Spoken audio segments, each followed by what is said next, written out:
For more on the mounting questions surrounding the attack and this suspect, Josh Skule is a former FBI counterterrorism intelligence executive. Sir, thank you for your expertise and for joining us today. We appreciate it.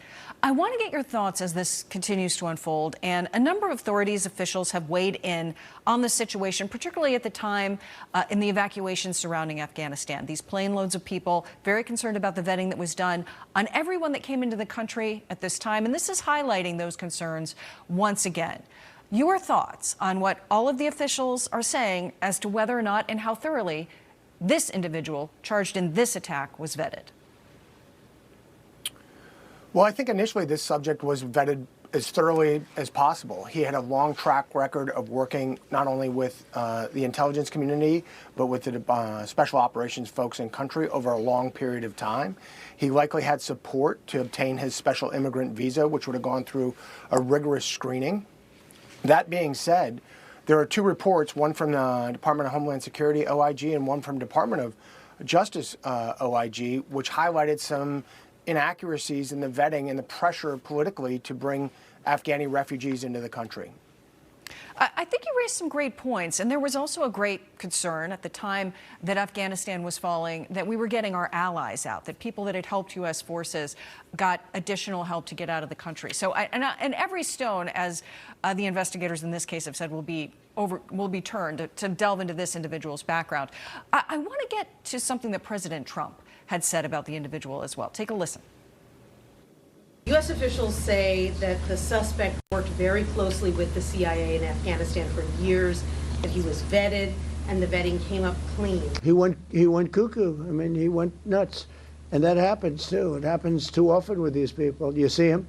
But look, this is how they come in. This is how they're standing on top of each other, and that's an airplane. There was no vetting or anything. They came in unvetted. And we have a lot of others in this country. We're going to get them out. But they go cuckoo. Something happens to them. What do you make of that statement that seems to delve into mental health issues? So I think that's the number one question that the victims want and the American public want, is what was the motive for somebody who supported the U.S.'s efforts in Afghanistan for so long to drive across country and clearly conduct a targeted attack against two National Guardsmen? And our hearts go out to both of those families. But that is the number one question. Was he radicalized? Did he have mental health issues?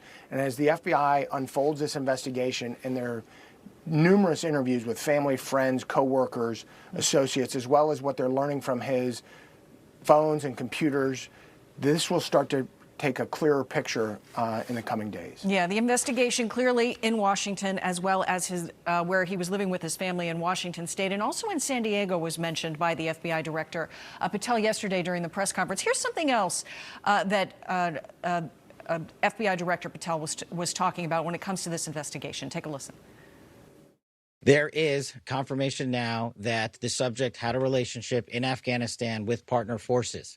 We are fully investigating that aspect of his background as well, to include any known associates that are either overseas or here in the United States of America. That is what a broad-based international terrorism investigation looks like.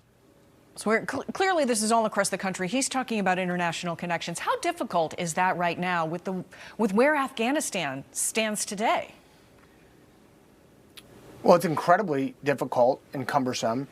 And I think we're thinking about international as only Afghanistan. There are tens of thousands of Afghani refugees across the world. So does he have associates in other countries, and what are they doing and how are they doing? And we would use our allies and other law enforcement officials, as well as the FBI's legal attaches, to figure out what they're doing and how they were connected to the subject here. So this is going to go on for weeks as they uncover his network and his associates, and they learn more about his motive.